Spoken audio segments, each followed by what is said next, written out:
Hello, welcome back to the fourth Lisk Community Meetup. We will update you about what is happening within the Lisk ecosystem, what people are working on, and what keeps the community awake this week. My name is Jurre Magielsen. I'm part of the Moestie team, a blockchain development studio, and part of Lisk Center Utrecht, a blockchain developer community in the Netherlands. First, a quick update on the most important thing happening in the Lisk ecosystem. So the second HackOnLisk hackathon is open right now. With a total of 60,000 USD worth of prizes, you can build blockchain apps in two categories, DeFi or Gamify, and with these applications you can apply. Especially the talk of today would be very interesting if you would like to get started with the Lisk SDK to build something for HackOnLisk. Then, as part of the interoperability blog post, a blog post about cross-chain messages has been published, focusing on how content between sidechains can be exchanged.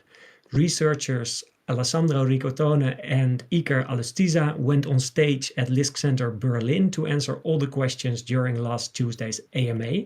So if you would like to know more about that, check it out on the Lisk YouTube or see notes in the description here.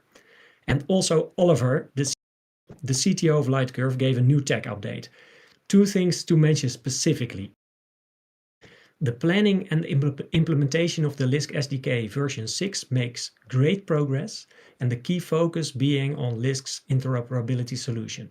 Also, Lisk Desktop version 2.1.0 nears completion. Amongst other bug fixes and improvements, this release provides a workaround for users waiting for hardware wallet integration to be restored. So the internal alpha testing starts this sprint, and for more information, read the dev update every 2 weeks. Last but not least, during and after the recent mainnet migration, several exchanges halted the withdrawal of LSK tokens until they updated their software. Kraken already opened up Lisk as a withdrawal a few weeks ago, and Binance mentioned the date 1 October. So keep an eye on that one. Apart from that, Binance today introduced the trading pair LSK BUSD. So that was a short update. All the relevant links are provided in the description. And today we are joined by Head of SDK Development, Shusetsu Toda, or also known as Shu or Shoes. So welcome. Thank you for being here. Thank you. Hello, my name is Shu. Nice to be here. Nice to have you here. So you will talk a little bit about the Lisk SDK, and maybe we can ask some other questions up front. How are you doing? Good. Thank you. Could you tell us a little bit more about where you come from, what you studied, how you ended up in a blockchain space like Lisk? Yeah. So I grew up in Japan till high school, and I moved to US and Canada, lived in the mostly West Coast, and studied biomedical engineering. It's a bit kind of different topic from what I do right now. But during that time, I got interested in software engineering in general. I was doing like a game development, front end and back end as well, like more mobile development and a lot of everything in software engineering. And during that time, I started to know about Bitcoin, Ethereum, and although I was still working on different projects all the time, but when I came to Berlin, I was in the Lisk community a little bit, and I was looking for a chance or opportunity at that time. So I was thinking, yeah, why not jump into the cryptography and cryptocurrency in general? Then I joined Lisk, and now I'm working in Lisk for 3 years plus now.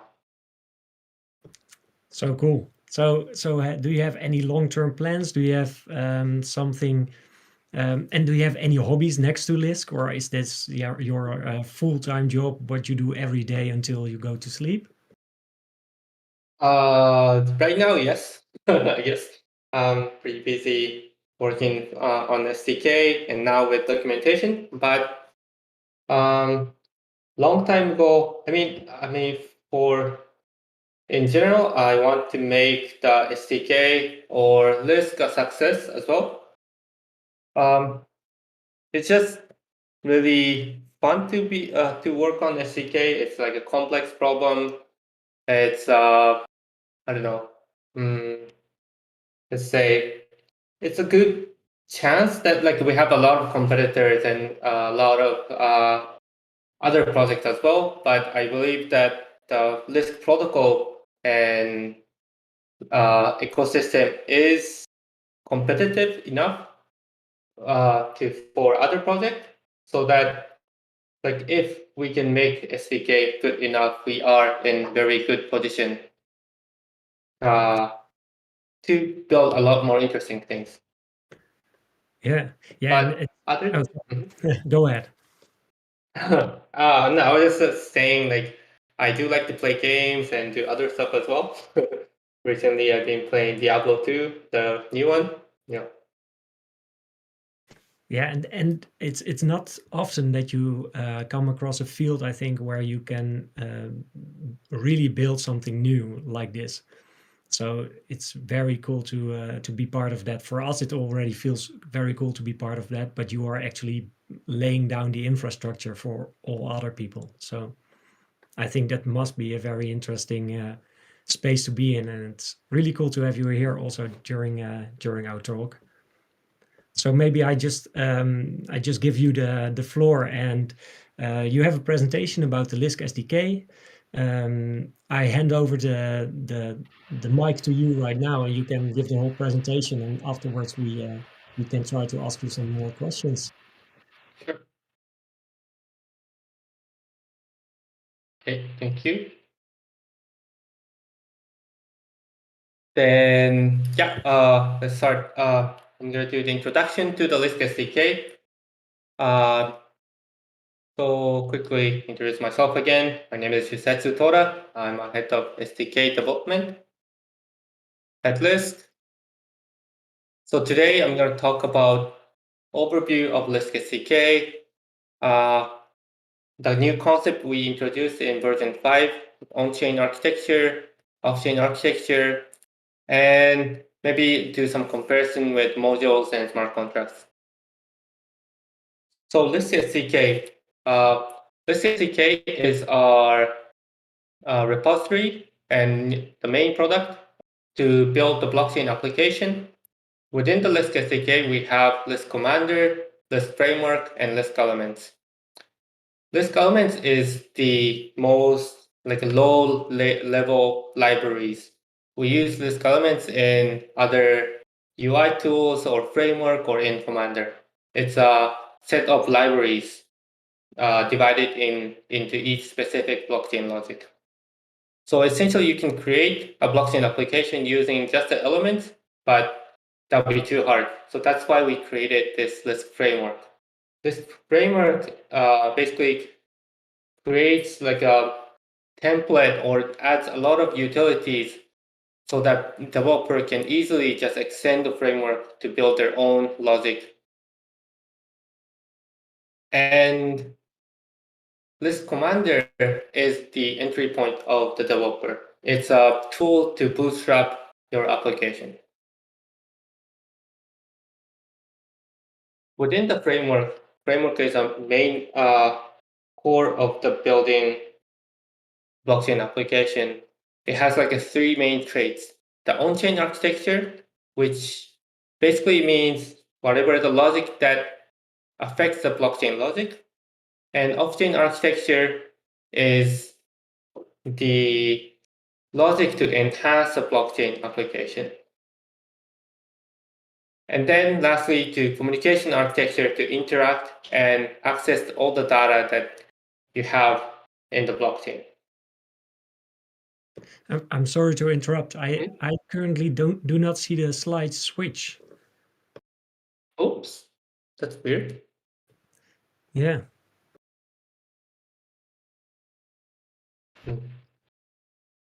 Oh, that's true. That's strange. How do I switch?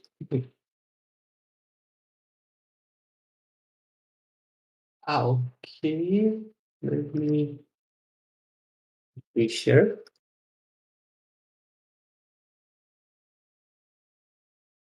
Um, let's try this. How about now? Yes, in Discord I see it working. Let me check with the backend.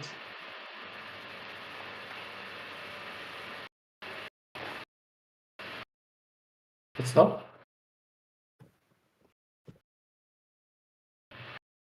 Maybe this one. Oh. And Sander doesn't see something changed right now. Maybe this? I think we should not try to... yes, he says yes. It's working at his side. Okay. Sorry, go ahead. Sorry, technical problem. Okay, so the Lisk framework. Yeah, so basically Lisk framework has three main traits: the on-chain architecture, off-chain architecture, and the communication architecture. To build something in the blockchain or support blockchain or to get the data out of the blockchain data. And in the diagram, in the framework, we create the application, and inside we split them into on-chain part and off-chain part. And to enhance or to add the off-chain logic, we create the plugin. And to add on-chain logic, we add the modules. That's how we name two different type of logic that we can add. So let's start with the on-chain architecture. The on-chain architecture, we create the module. And in the module, what you can do is define a data that you want to store through account schema. You can store however you want. You just need to define the JSON schema for the account. And in the lifecycle hook, each block will trigger the lifecycle hooks before block apply, after block apply, before transaction apply, after transaction apply. Those hooks will be called, and you can add logic for each block or for each transaction. And also you can add this interface for other modules or for the external system through reducer or actions or events. The reducer is the interface for other modules, and action is interface for external system like the RPC through the IPC. And on the other hand, we have this on-chain, off-chain architecture created using plugin. So plugin is an off-chain process. It doesn't have to be. It doesn't really process the block, but it adds you can add the logic per block or per transaction, or you can add the logic that needs to execute like after 24 hours, or it takes very long, and bring the data into the blockchain again. So those logic we call off-chain logic. And basically you can write anything that you can write in JavaScript here. And also those data or those logic can be exposed to RPC endpoints through action and events. In summary, what is on-chain and what is off-chain? The on-chain logic is logic that lives on the blockchain. It's similar to like smart contract or any token transfer in the Bitcoin, for example, like token transfer, block validation. Those are so-called on-chain logic. So it mutates the blockchain state through block or transactions, and we create those logic using modules. And the off-chain logic, on the other hand, is not really a blockchain part of the blockchain data. So you can add the logic doing indexing, searching, automating transaction creation, and as a node operator, you don't have to include this off-chain logic. It's a optional feature, and we create these things using plugins. A little bit more detail into the on-chain architecture. So as I said, modules are responsible for on-chain architecture. and it is fully customizable. You can require SDK base module, and you can extend the base module and register to your application. And we included these 4 default modules: token module, sequence module, keys module, and deboss module. And in the next version, in SDK 6.0, most all the logic will be there, but it will be refactored to be able to extend it more easier and use it more for the developers. And the hooks that I mentioned for the module look like this.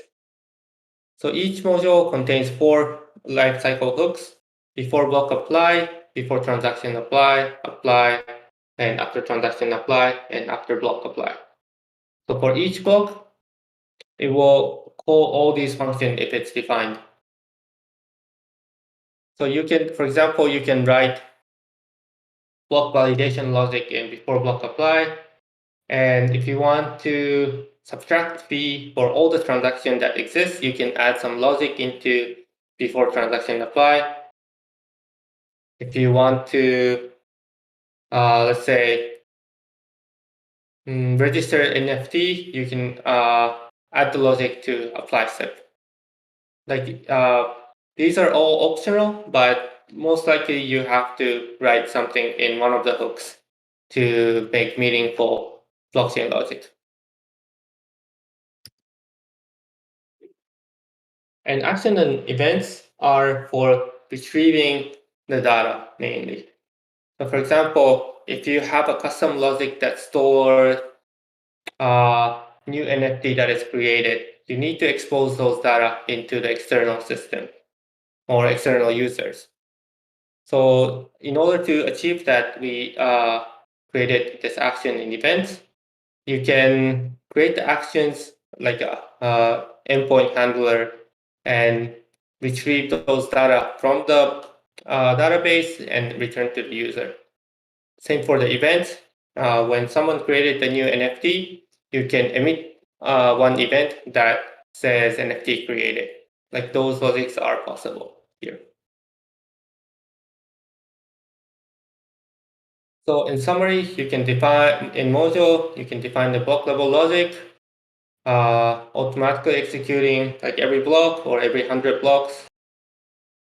You can define the transaction level logic that triggered by a specific transaction or all of the transactions. And using these features, we created this new deboss, new token module, and also it's possible to create like a new proof of stake module. And we are creating new proof of authority module. NFT module is created in the example app and documentation. And also you can create a smart contract module or DeFi module, basically anything that is blockchain related. And a little bit about off-chain architecture. So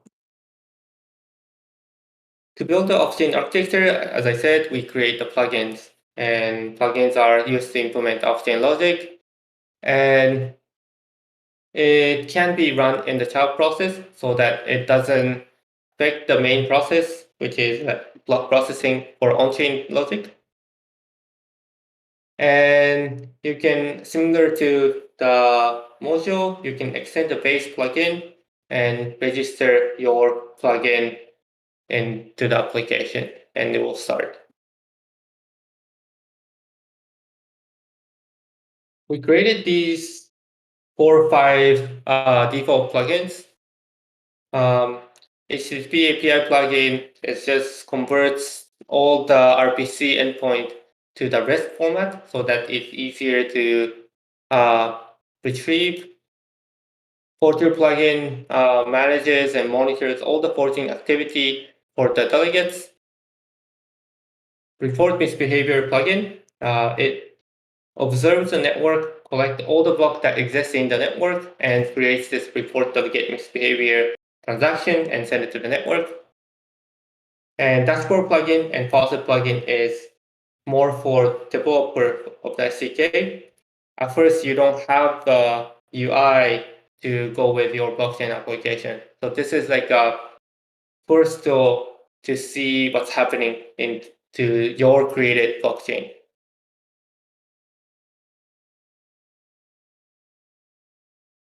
A little bit about Lisk modules and smart contract.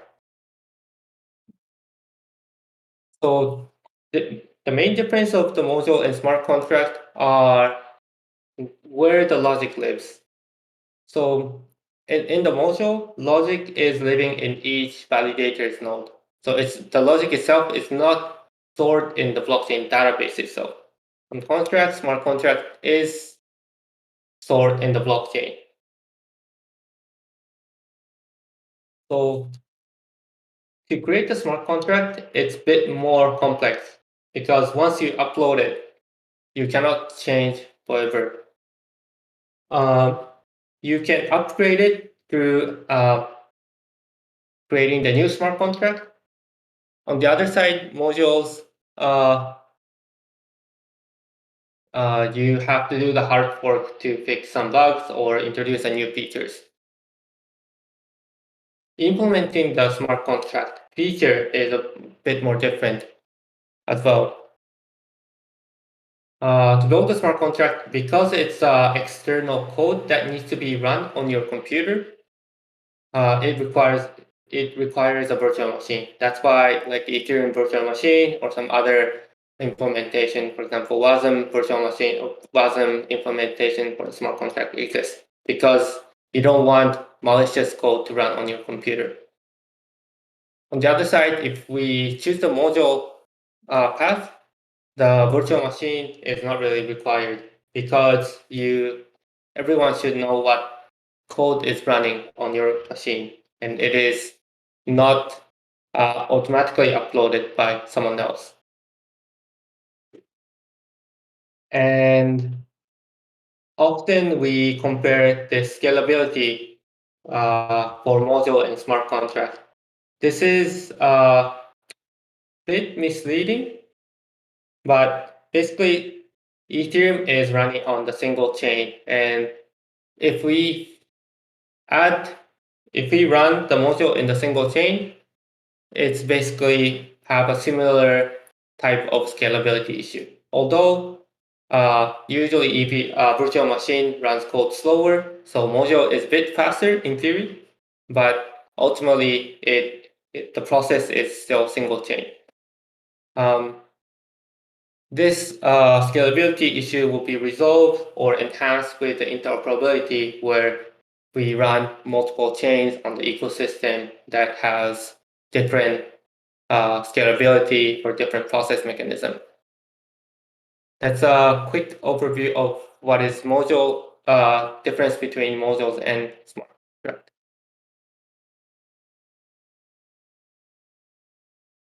And in 5.1, our latest version, we added this bootstrapping feature. And I'll quickly go over what we can do in the bootstrapping. So this is the feature of Lisk Commander. We can create a new blockchain application with Lisk init function. It's similar to npm init or create React app functionality. By using Lisk init, you can create a whole blockchain application. And once you created your blockchain application, you can do Lisk create module, create assets, and it will add a new newly created module or custom assets or plugins to your application. And you can start coding with that template. And there'll be a lot, we're gonna keep or more enhance this feature in the 6.0 as well.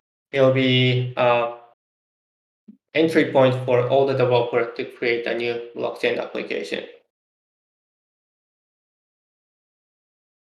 I mentioned a little about the dashboard plugin a little bit earlier too.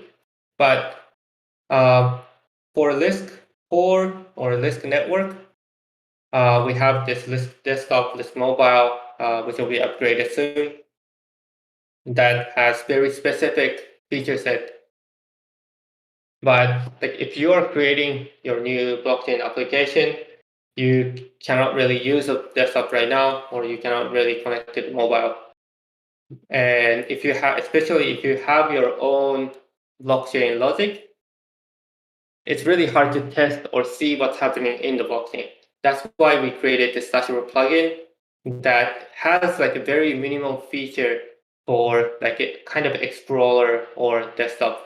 But you can, it is kept in minimal so that even if you create new logic, you can still see what's happening in your blockchain created.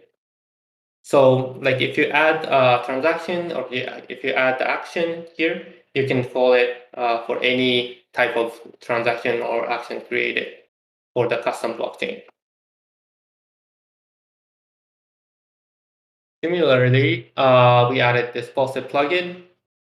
If you want to run your newly created application and test it with someone else, probably you need this faucet like we do in the testnet.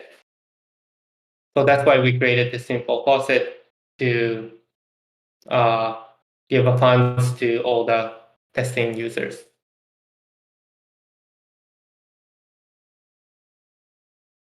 And lastly, but not least, we added this testing framework in the SDK. So when we create the new blockchain application or create new modules or plugins, we need to test it. And to do that, we had a lot of utility functions in our test itself, but we thought it's really useful for other developers who wants to test their own logic. That's why we bundle all the utilities and clean up a little bit to provide to the user as well. So this is part of the Lisk framework now that you can use our utility function to test your own logic. So that's it for the Lisk SDK.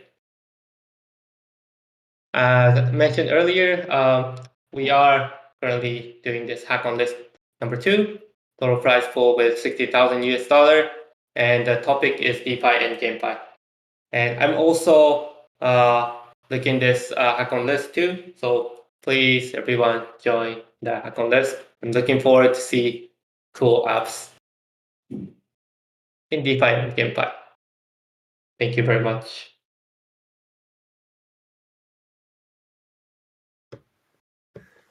Super cool. Thanks.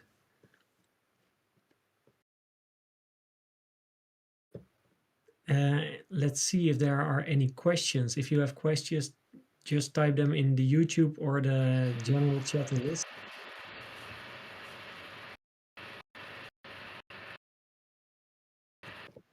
So thanks very much for this presentation. Every time you start keep adding interesting stuff.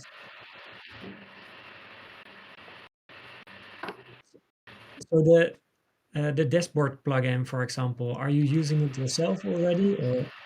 Yeah. So we are actually currently everything is broken now to build the 6.0. So we're not at that stage at the moment. But once we restore all the features, we will definitely use this and probably improve this along the way. Yeah, it looks amazing. It's really useful too. And maybe let's see if there are questions. On YouTube, I see, are there any plans to create a web browser extension wallet to SDK sidechains?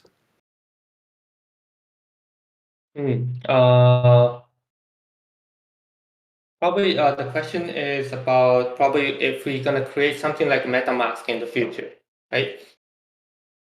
So we are, I think in the last research meeting or last research Lisk.js, the research team mentioned our next research topic I think the signature scheme is one of them, but I'm not sure if we are exactly looking into something like MetaMask. But of course, like signing securely in like multiple sidechains are definitely a very important topic to cover, and we will be looking into some form of like secure signing in the ecosystem. Thanks. And another question by Corbyfax. What are you most looking forward to of building the SDK? Most looking forward. That's a bit difficult question. Personally, I was always interested in building like a smart contract platform using SDK, but also my career background is in gaming, so like GameFi is actually one of the like interesting topic for me as well. Well, I think as an ecosystem, like the kind of fundamental blockchain applications, like including smart contract, but oracles, stable coins, lending, like all those like fundamental tooling blockchain application will be also interesting as well.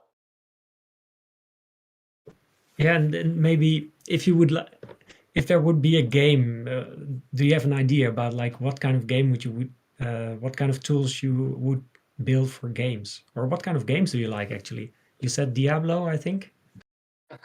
Yeah, I'm currently playing like this new Diablo 2, like a resurrected Diablo 2. But I don't know if I'm gonna build a game in blockchain application.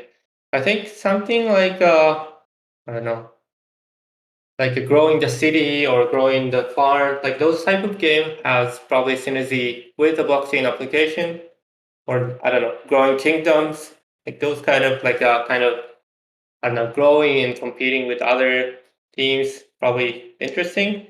And actually, my friend actually in Japan is running a blockchain like a company as well, and they have like a quite popular like a card game on blockchain as well. So I think those are probably one of the use case for the GameFi blockchain. And maybe something else. Are you still looking to expand the development team of the SDK, or what are you looking Yes. for? Yes, definitely. We are currently hiring more team member on the SDK team, and also I think we are hiring on like Lisk platform team as well.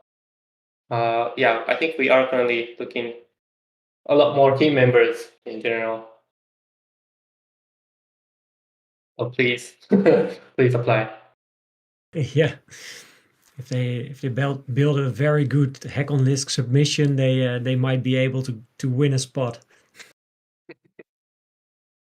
Oh, I get a question. I think Suapapli, what is your highest level character in D2?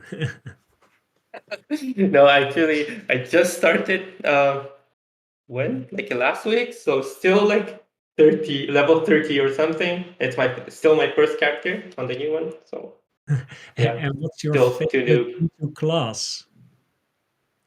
Favorite class? D2 class slash build. I'm not sure. I'm Uh, not familiar. yeah, I'm currently playing Necromancer, with like a normal like summoning build, but yeah.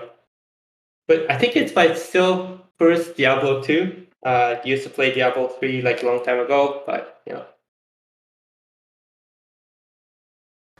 And are you actually working from home always, or are you also going to List Center Berlin or to the office? Yeah, I go to office time to time, but like this year and last year, mostly home office. Do you like it? Is it a good way of working, or would you rather be at the office? Yeah, first, maybe like the beginning of the last year, I kind of missed working in office, but I guess now I kind of got used to working from home all the time. But like when I go to office time to time, it's pretty refreshing. Yeah. And are you living in Berlin actually? Or is it? Yeah, I'm currently living in Berlin. I think almost 4 years and a little bit more now, or maybe even more. Yeah, and maybe now a different question about that, like because you lived in Berlin, in America, and in Japan, I guess. Mhm. What is something you really like about Berlin, or what is something you miss from the other countries? Something really like in Berlin. Well, it's a bit hard to say in this Corona time, but I don't know. People in general, I like people in general, working team members. We used to hang out a lot in after work. That was really fun. I think that was kind of the fun part in Berlin. Mm, Now I'm not so sure. Like I'm mostly in the home, so that's a bit hard to say. But something that I miss from other countries, not so much anymore. Like Berlin is increasingly having a lot more Asian food or good food in general. So not missing so much, but like 2, 3 years ago there was not so many, and like a lot of food from Japan was missing. Ah, cool. So another question from Sua Papli. I think it's a delicate subject. When do you think production level SDK sidechains will be ready for release? Oh, Production. So if you want to build a blockchain application, you can definitely do with 5.1, the latest SDK release. Uh, so that's definitely possible. With the interoperability, it's a bit hard to say right now. So our current plan is to first create or upgrade our SDK to be compatible with this interoperability modules or features. And we'll probably release that as an alpha and then build an interoperability module on top of that to be uh, so that everyone can communicate or every chain can communicate to each other. That's a basic current plan. When is a bit difficult thing to say. I guess we don't say the date so much, but our current progress is we are progressing pretty good right now, and I think we are currently finishing up all the upgrade to all the modules, and after that we still need to upgrade the Genesis block format or block format. We still have some things to do, but soon we'll merge all those features into the development branch and then start the QA to be able to give it to everyone to test out our new SDK without interoperability though for that one, but with all the new interface and new features. super. I think that's a perfect moment to end the presentation of today. Thank you very much for your presentation. It's always very informing, and every time I try to understand a little bit more of it. Thank you for being here. Hope you liked it. Thank you. Awesome. Thank you very much. So I will quickly some last notes. If you are considering building a blockchain application, do apply for HackOnLisk2. And if you want to know more about the things we talked about, check the description. Don't forget to join Lisk chat, and I hope to see you another time, Shu. And yeah, Thanks for everybody. Thanks for the guys. Sorry. Thanks to the guys in the background also, Rafael and Sander, and thanks everybody else. See you in 2 weeks. Bye bye.